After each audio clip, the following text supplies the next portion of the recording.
Tu bois de l'alcool, les pratiquants ne boivent pas. Mais vous croyez vraiment que Dieu se soucie de savoir si je me lave bien les orteils? Tu te branles beaucoup trop souvent.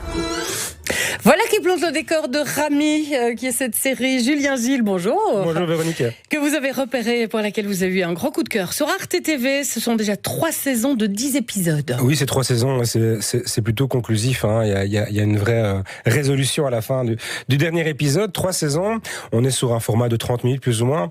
On l'a entendu ici dans l'extrait qui est assez bien choisi.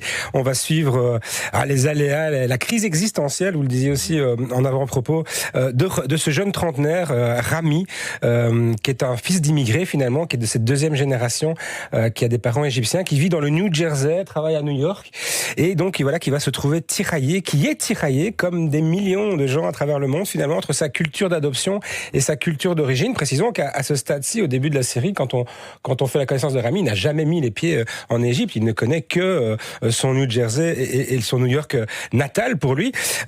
Et donc la grande question pour Ramy, c'est ça. Parvient-il à hybrider 2 cultures? C'est du moins ce que lui s'imaginait faire jusqu'à ce que ça lui saute aux yeux. Ben non, il n'appartient ni à l'autre, ni à l'un ni à l'autre. Il est vraiment en grand écart entre ces cultures, et ça devient de plus en plus compliqué. Parce que Ramy, finalement, il est ce trentenaire dilettante, un peu je m'en foutiste.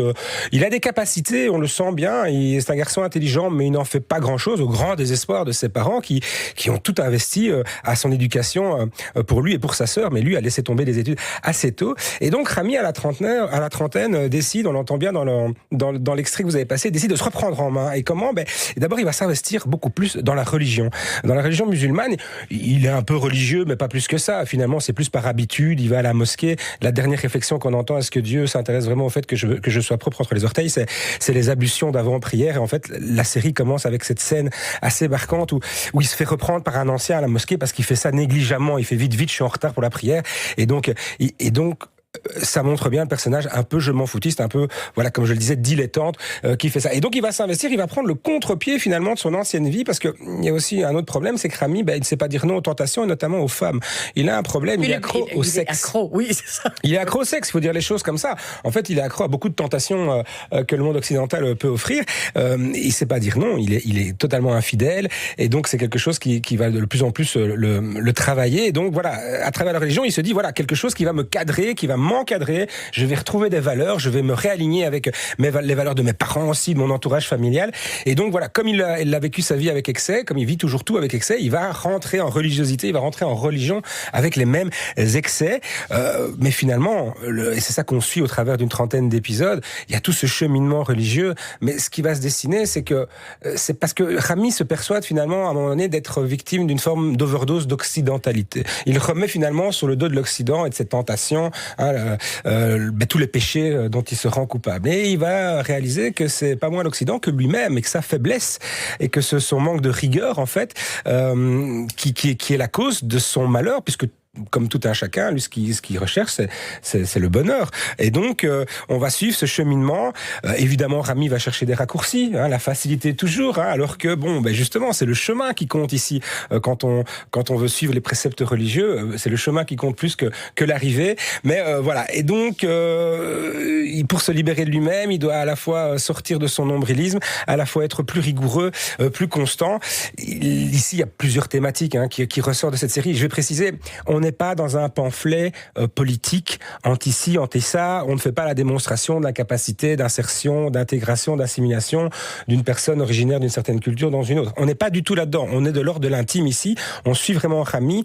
On comprend ses pensées. C'est pour ça que c'est très touchant, parce qu'il est bourré de défauts. Il reproduit les mêmes erreurs finalement. Il nous ressemble terriblement en fait. Courir vers la facilité.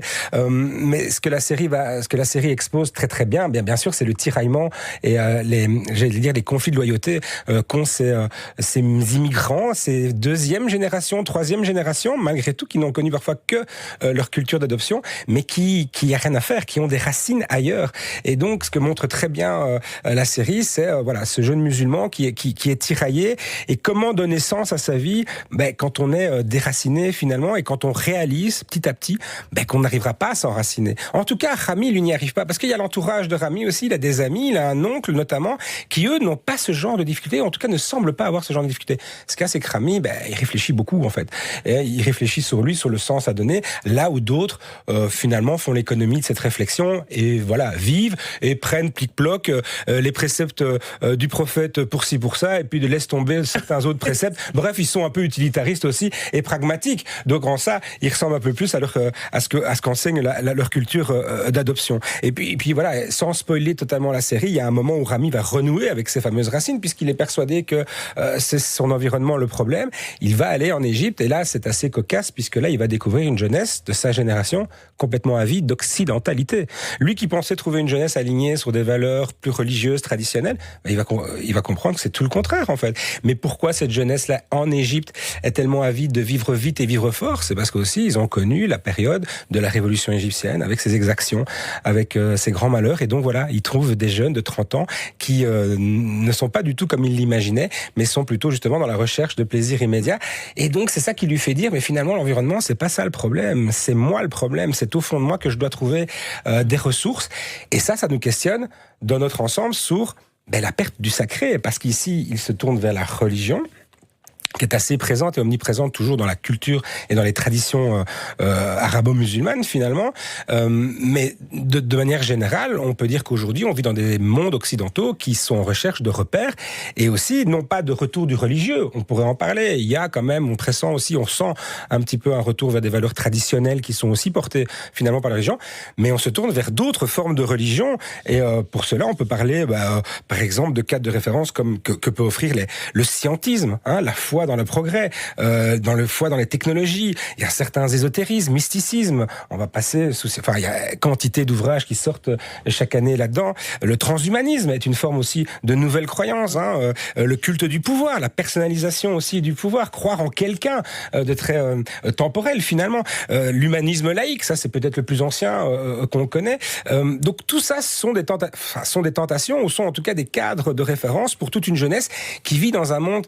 J'ai déjà souvent parlé de ce sujet ici sur les antennes parce que c'est un sujet qu'on retrouve dans beaucoup de séries, dans un monde qui est changeant par essence, par nature aujourd'hui. Moi, j'ai regardé la série hier soir parce que vous me l'aviez conseillé et je trouve que, alors on parle d'identité, je trouve que la série, elle amène justement de la nuance là où on veut rendre les identités de manichéennes. C'est ou noir ou blanc, alors qu'ici, on a toute la nuance justement de qu'une identité, elle est formée de plurielles racines finalement. Et c'est tout ce qu'il vit, c'est l'enjeu de ce qu'il vit. Rien n'est tout noir, rien n'est tout blanc, rien n'est tout occidental, rien n'est tout oriental justement. Et Rami, il est l'exposé de ça. Il est, en tant qu'être humain, dans cette complexité, tiraillé entre des contradictions, entre des attentes, des besoins, des désirs, et comme tout un chacun finalement. Et en plus, c'est très drôle.